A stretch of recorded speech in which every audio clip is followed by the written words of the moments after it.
Welcome back to Talking Trade. I'm Sandi Siegel, president of MEJ.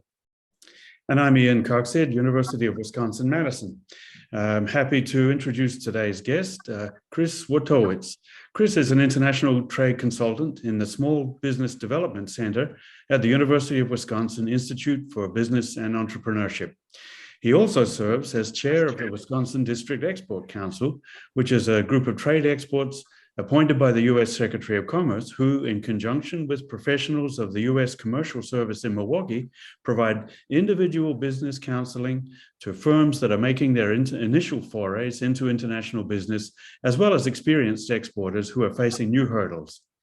Now, prior to joining the SBDC a year ago, Chris had about 30 years as a private sector consultant on trade, political risk management, and foreign market development. Wow, what a CV that is, Chris. So let's get started right away. Tell us about the Small Business Development Center. What's its mandate, and what are your activities on the center? Great. Thanks for having me on today. I really appreciate the opportunity. The Small Business Development Center is a partnership between the University of Wisconsin and funded, of course, by the Small Business Administration. So you'll find us on all of the four-year universities around Wisconsin. I believe there's about 13 of us, and then we're also in Waukesha, Wisconsin as well. We are here to help businesses, small businesses, at any stage. So these could be startups, mom and pops, all the way up to people who have been in business for the last 100 years. And we help them to develop domestic and international trade.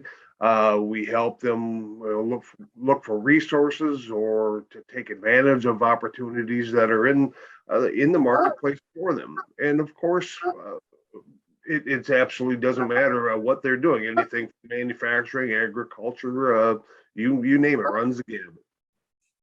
And then for myself, I am the international trade consultant, and I help, again, same companies to export their products or import or all things trade and trade related. I see. Thank you. And tell us, Chris, what are some of the current era challenges faced by Wisconsin small businesses? What are the specific things that small businesses are facing right now? Small businesses are, they're coming back from the pandemic, and albeit a lot of them are a little skittish. Some of them are just straight up gung ho. Let's get after this. Which is great. I love that particular energy.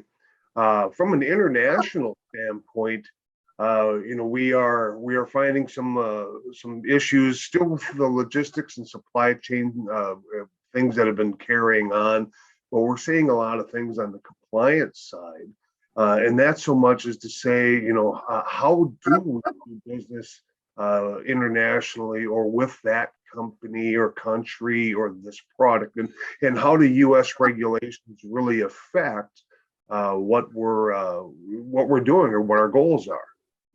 I see. Terrific.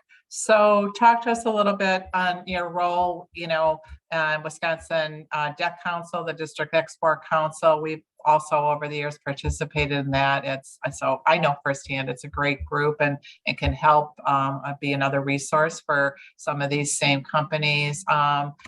Share with the audience a little bit about that and how you're a resource. Absolutely. And I'm so excited to be named the chair of the District Export Council. Frankly, I know I kind of gush a little bit, but it's been a goal of mine since I started on in my career 30 years ago. But again, like the SBDC, the DEC is comprised of a bunch of very talented individuals. Now, on the DEC side, these individuals have a lot of experience in various targeted roles. So, like, for example, in finance or in some legal or in marketing or specific. I mean, you have these little silos, you will, of different things about international trade. And our mission is really to go out and provide counseling, and we do this free of charge. Just like the SBDC, we do this free of charge to Wisconsin businesses. And we try to put you in touch with other resources, or sometimes it's just answering a real simple question. And then on the Wisconsin deck side, of course, we work in conjunction with the U.S. Commercial Service there in Milwaukee, and phenomenal group of individuals there, and just vast resources. Right. Terrific. And I concur there. I'm always amazed by the resources and the talent and the depth of knowledge we have here in Wisconsin. And we've had Katie Sinnott and various, people on and talking about export tech. And, there are, again, a lot of free resources, which is really amazing for helping companies. So, I'm going to put you on the spot. I know you have some previous background as a forwarder, so you can, empathize with what us forwarders are going through. And as you say, a lot of the people you're consulting with are asking about, what's going on and how do I navigate current supply chain challenges. What kind of advice are you giving? Maybe I could learn something from you, Chris. Oh, I don't know, Sandy. I look to you for a lot of this stuff to tell my clients. But in anticipating issues before they become issues, right, has always been something that I've tried to do. So I tell my clients to keep up on what's being reported. And what's not being reported, what's not being said. So, in the old days, we used to look at catastrophe or any of this kind of stuff differently. Like we would know days in advance that a typhoon was going to hit Shanghai and there could be a delay in shipping. Well, great. Well, now we don't. We have some issues and some news that comes from China, and a lot of people will say, "Well, geez, what's China and Taiwan? What's going to happen?" And you play this what if game.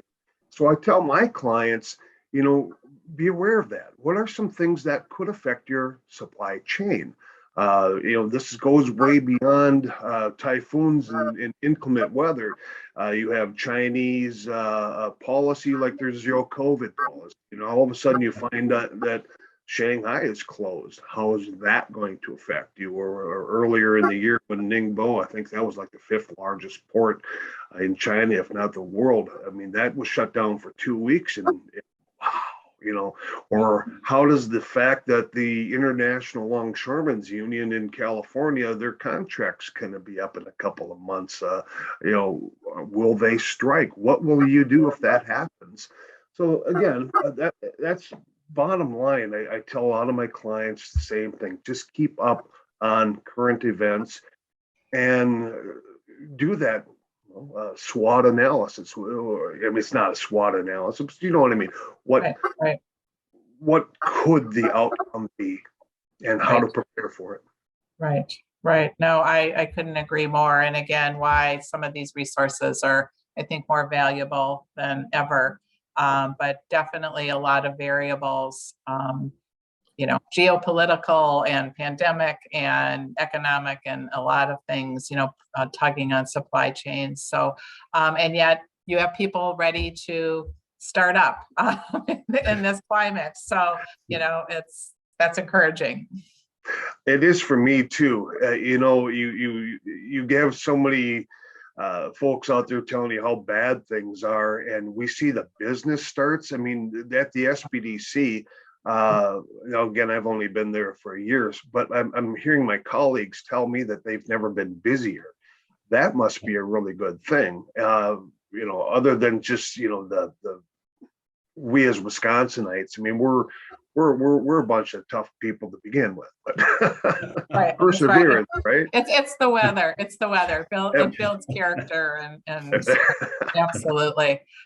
Chris, thank you so much for joining us. Again, really encouraging to hear, and the work you do is more relevant, and the support to small businesses in Wisconsin really appreciated. So thank you for joining us on Talking Trade. I hope we have you back. Thank you. I appreciate the opportunity and look forward to speaking again.